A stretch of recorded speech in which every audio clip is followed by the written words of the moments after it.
Morning, folks. This is Jeff from RV Diagnostics. We'll go over something with you a little bit.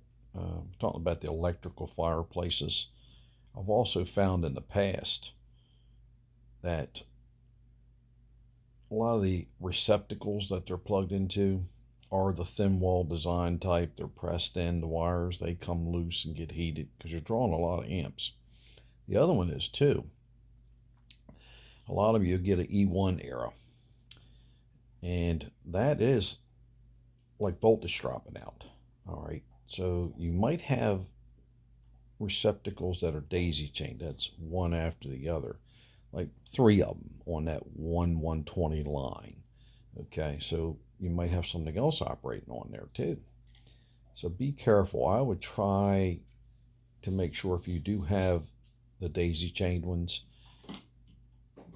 that there's nothing else on the circuit, and also take the receptacle part in the back. Make sure you take off, pop the circuit breaker, take the power away from the RV that you're in to be double safe.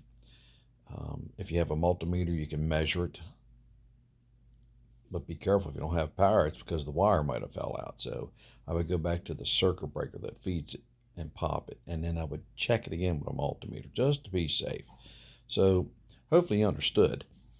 The receptacles in these RVs are not the best design. Some of you are putting thin wall residential ones in, and that does very good. You can actually screw them down, hook them on, or you stab them in their hole, which is called a locking hole. Well, there's other names for it. I'm not an electrician by trade, so they would know the name. So if you do know the name on this and you watch this video, go ahead and put it. I'll look it up later just to know it now. But thank you very much. Hopefully this helps you. This is on the electrical fireplace. And a lot of the E1 errors are starting to see. There was 82 requests on there that I got on the messenger side.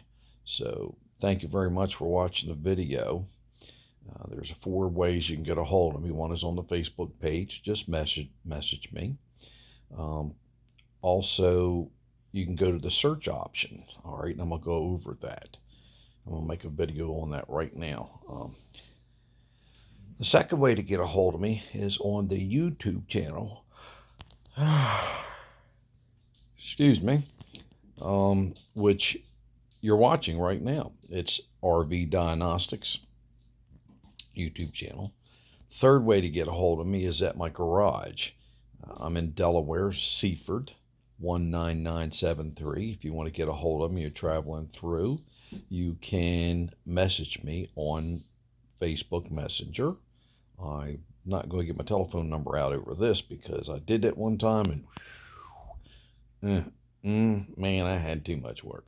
So I thank you though, but thank you very much. And the last one is on the website, www.rvdiagnostics.com.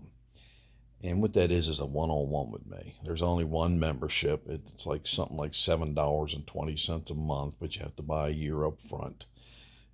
And trust me, if you really want to know how that's working, it is working really good.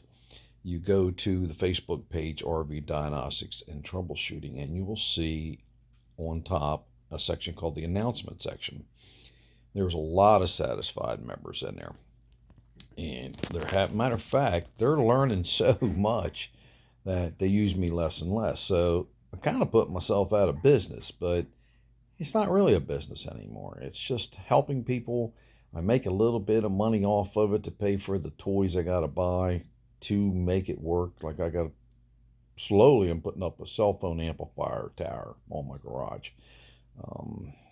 Having a little bit of back problems this morning. So everybody out there, Merry Christmas to you. Happy holidays.